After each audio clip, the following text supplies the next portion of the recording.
আসসালামু আলাইকুম সম্মানিত ভিউয়ার্স, আশা করি আপনারা সবাই ভালো আছেন। আলহামদুলিল্লাহ আমি ভালো আছি। বাংলাদেশ পিজন পার্ক ইউটিউব চ্যানেলের পক্ষ থেকে আপনাদেরকে স্বাগত। সম্মানিত ভিউয়ার্স, আমি আশরাফ বলছি কুমিল্লা ডিস্ট্রিক্ট মুরাদনগর থানা থেকে।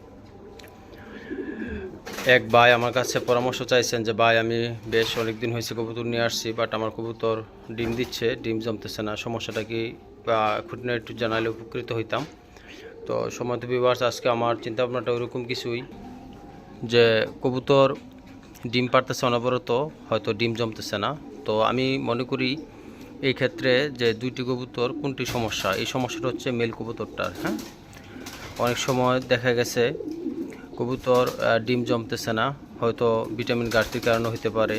অনেক সময় কবুতরটা হইতে পারে যে কৃমিনাশক বা অন্যান্য যে কোর্সগুলো করা প্রয়োজন সেই কোর্সগুলো করানো হয় নাই, এই কারণে হইতে পারে।